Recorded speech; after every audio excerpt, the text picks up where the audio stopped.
টানেলের মধ্যে একবার যে ঢোকে সে কখনো বের হতে পারে না। একবার ভুল করে একদল যাত্রী এই টানেলের মধ্যে ফেসে যায়। তারা না পারে টানেলের অপর প্রান্তে পৌঁছাতে, না পারে টানেলের শুরুর দিকে পৌঁছাতে।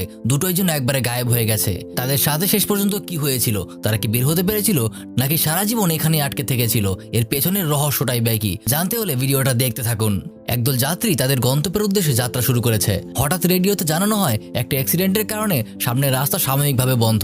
এজন্য তাদের ড্রাইভার একটা ভিন্ন পথ বেছে নেয়। নির্জন রাস্তা দিয়ে তারা সামনে এগোতে শুরু করে। হঠাৎ একটা টানেলের সামনে তারা এসে পৌঁছায়। তাদের কাছে এটা সম্পূর্ণ নতুন রাস্তা। কোনো প্রকার দ্বিধা না করে তাদের ড্রাইভার গাড়ি নিয়ে টানেলে প্রবেশ করে। টানেলের শুরুর দিকেই তারা হঠাৎ একটা রহস্যময় যাত্রী পেয়ে যায়। লি নামের এই ব্যক্তি তার নিউজ পেপারে লক্ষ্য করে এই ব্যক্তি একটা ক্রিমিনাল, তার নামে ওয়ান্টেড নিউজ করা। গাড়িতে ছিল একজন প্রেগনেন্ট মহিলা জিং এবং একজন মডেল যার নাম সারা। আরো দুজন প্যাসেঞ্জার, তারা সম্পর্কে ভাই বোন। তাদের ড্রাইভার টনি লক্ষ্য করে 20 মিনিট হয়ে গেছে, কিন্তু টানেল এখনো শেষ হচ্ছে না। কিন্তু সেটা তো কোনোভাবেই সম্ভব না। এই শহরের সব থেকে বড় টানেলও পার হতে সর্বোচ্চ 10 মিনিট লাগে। সন্দেহ নিয়ে টনি পেছন দিকে ফিরতে শুরু করে, কিন্তু সেদিকেও প্রায় 30 মিনিট গাড়ি চালানোর পরেও তারা কোনোভাবেই বাইরে বের হতে পারছে না। একটা সময় টনি গাড়ি থামিয়ে দেয়। ভেতরের প্রেগনেন্ট মেয়েটাও বাইরে এসে তার ফোনটা খুঁজে পায়, যেটা টানেলের ভেতরে ঢোকার সময় ভুলবশত পড়ে গিয়েছিল। আর এখানেই সবকিছু একদম ক্লিয়ার হয়ে যায়। তারা এই টানেলের ভেতরে একদম ফেসে গিয়েছে। দুজন একটা উল সুতার প্রান্ত ধরে সামনে এগিয়ে যেতে থাকে, যেন তারা হারিয়ে না যায়। কিন্তু আশ্চর্যের বিষয়, তারা এগিয়েছে একদম সোজা আর সামনের দিকে,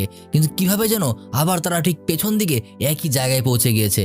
অর্থাৎ তারা একটা এন্ডলেস লুপের মধ্যে ফেসে গিয়েছে। তারা প্রত্যেকেই এখন খুব আতঙ্কিত।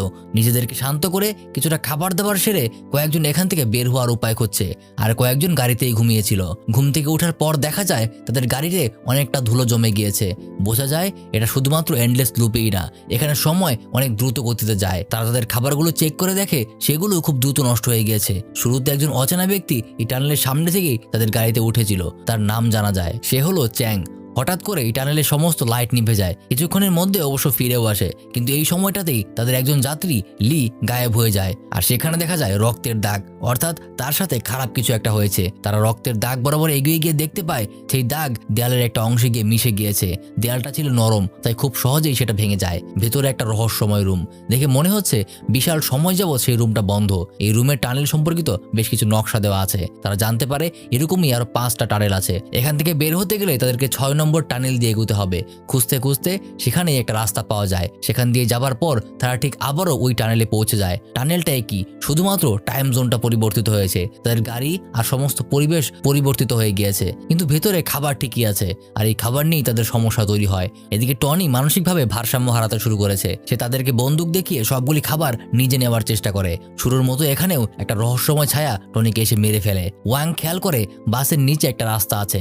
সেখান দিয়ে আরো একটা রহস্যময় রুমে তারা পৌঁছে যায়, যেখানে মানুষের অনেক কাটা অঙ্গ প্রত্যঙ্গ রাখা। সেখানে খুঁজতে খুঁজতে তারা প্রত্যেকে আরো একটা টানেলে পৌঁছে যায়। এই টানেলের অবস্থা আগের তুলনায় আরো বেশি খারাপ। অন্ধকারের মাঝেই তারা খুঁজতে খুঁজতে একটা গুপ্ত দরজা খুঁজে পায়। সেখানে আরো কিছু রহস্যময় বিষয় পার করে তারা পরবর্তী টানেলে গিয়ে পৌঁছে, কিন্তু এবার তারা আর কোনো গুপ্ত দরজা খুঁজে পাচ্ছে না। এখন ওয়াং পাগল হয়ে যাচ্ছে। সে মনে করছে কেউ না মরলে হয়তোবা গুপ্ত দরজা খুলবে না।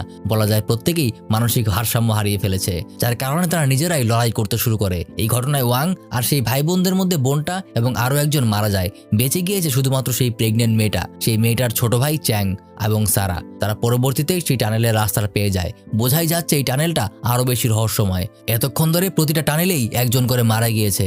এবারে শিকার হচ্ছে সারা। সেই অচেনা একটা সত্তা এসে সারাকেও মেরে ফেলে। যেহেতু টানেলের সময় খুব দ্রুত পার হচ্ছিল, সেই প্রেগনেন্ট মেয়েটারও ইমার্জেন্সি সিচুয়েশন চলে আসে, যার কারণে তাকে সেখানেই সন্তান জন্ম দিতে হয়। অবশেষে তারা শুধুমাত্র 3 জন, অর্থাৎ সেই প্রেগনেন্ট মেয়েটা, তার নবজাতক সন্তান আর সেই ছোট ভাই বেঁচে ছিল, যারা 6 নম্বর টানেল পর্যন্ত পৌঁছাতে পারে। কিছুটা সামনে যেতেই তারা বুঝতে পারে এটাই টানেল থেকে বের হওয়ার রাস্তা, এবং এভাবেই গল্পটা শেষ হয়ে যায়।